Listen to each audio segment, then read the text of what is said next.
नमस्कार। हामी गोरुसिङेमा छौँ। अब गोरुसिङेदेखि हामी राइटतर्फ लाग्यौँ। हामी जाँदैछौँ अर्घाखाँचीमा अवस्थित सुपादेउराली माताको दर्शनका लागि। देश विदेशमा रहनुभएका सम्पूर्ण महानुभावहरूमा शुभ बिहानी भन्न चाहे। साथै सुपादेउराली माताको सबैमा आशीर्वाद रहोस्। सुपादेउराली माताले पक्कै पनि सबैलाई कल्याण गर्नुहुनेछ। विशेष गरी हाम्रा नेपालमा रहनुभएका नेतागणमा चाहिँ नेपाल धरती माताप्रतिको यो मातृभूमिको यो तपोभूमिको माया जागोस्। नेपालै नरहे हामी रहेर के सार छ र भन्ने एउटा भाव चाहिँ भित्र अन्तरात्मामा पैदा होस् भन्दै अहिले गोरुसिङेदेखि सुपादेउराली माताको दर्शनका लागि जाँदै गर्ने रोडको बारेमा तपाईँहरूलाई देखाइरहेको छु। छेउतिर, कुनातिर, दायाँतिर, बायाँतिर, अगाडितिर, पछाडितिर, माथितिर यो सबै रमणीय सिन हजुरहरूले हेरेर आनन्द लिनुहोस् है। हजुर देशका या विदेशका कुनै पनि ठाउँमा हुँदै गर्दाखेरि सायद तपाईँहरू यो रोड हिँडिसक्नु भएको छ। हजुरहरूलाई यो रोड हिँडिसकेको मान्छेले देख्न पाउँदा त कति आनन्द लाग्छ होला।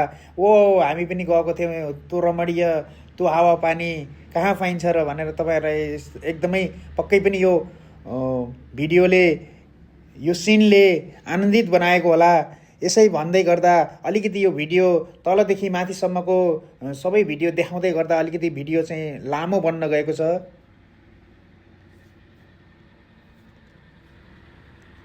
तपाईँहरू झर्को नमानी हेरिदिनु होला, आनन्द लिनुहोला। हामी जाँदैछौँ सुपादेउराली माताको दर्शन गर्नका लागि।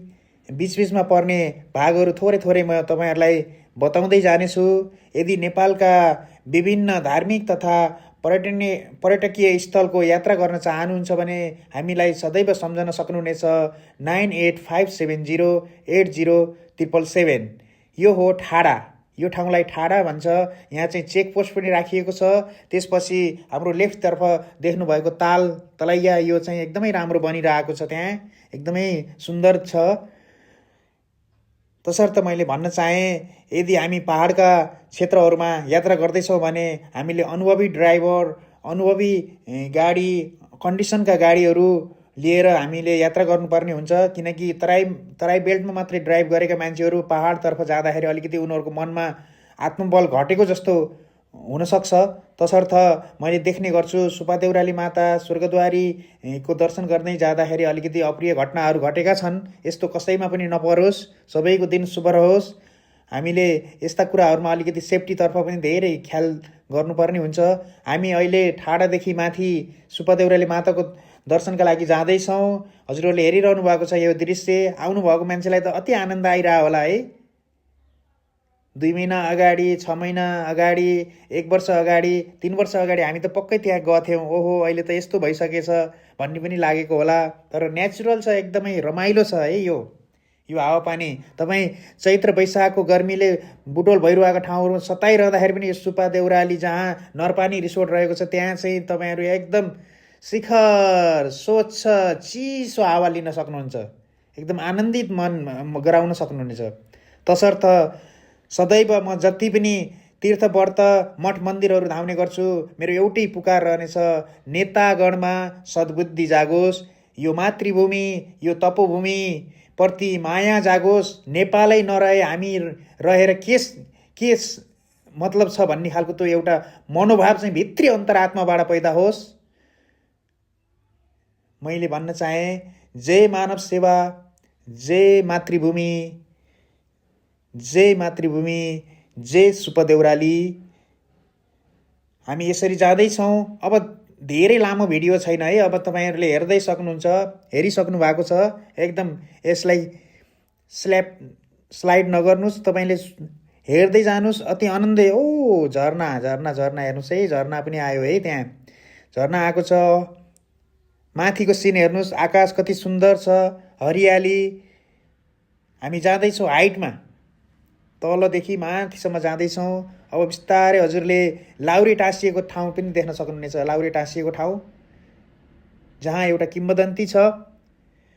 सुपादेउराली माताको दर्शन गरेर एकजना लाउरे घरबाट निक्लिसकेपछि उनी विदेशतर्फ लाग्छन्। उनले दर्शन गर्ने क्रममा सुब्बा देउराली मातासँग प्रार्थना गरेका हुन्छन्, हे माता, म यदि उहाँ गएर फौजमा भर्ती हुन पाएँ भने म आउने क्रममा हजुरलाई एउटा सुनको सिख्री र एउटा कालो बोको चढाउने छु माता भनेर दर्शन उहाँले भक्कल गरेर चाहिँ उहाँ विदेश जानुहुन्छ। तत्पश्चात उहाँ चाहिँ भर्ती पनि हुनुहुन्छ। उहाँको काम सबै पुरा भएर फर्कने क्रममा उहाँले फेरि होइन भर्ती त भइहालियो, किन फेरि मातालाई अब अझै चढाउँदै हिँड्नु, खर्च गर्दै हिँड्नु भन्ने लाग्यो होला उहाँलाई।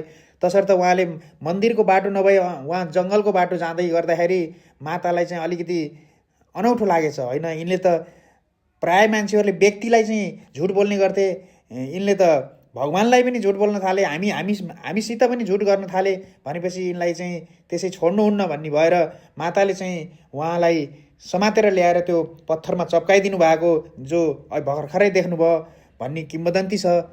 तसर्थ हामीले कसैलाई पनि यसबाट के ज्ञान लिनु पर्यो भने कुनै पनि भगवानको त कुरै छोडिदिनुहोस्, व्यक्तिलाई पनि हामीले झुट बोल्नु हुँदैन, झुटा आश्वासन दिनु हुँदैन भन्ने हामीले बुझेका छौँ।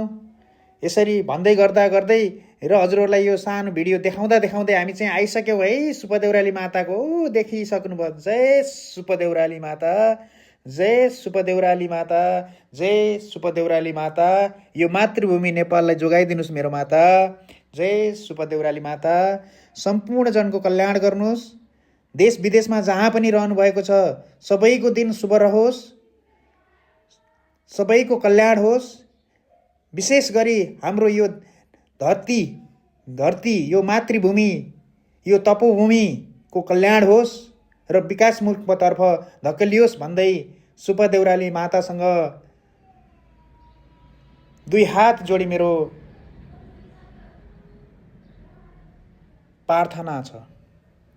जय सुब्बा देउराली माता, जय सुब्बा देउराली माता, जय सुब्बा देउराली माता, जय सुब्बा देउराली माता, जय सुब्बा देउराली माता, जय सुब्बा देउराली माता, जय सुब्बा देउराली माता। जय हो।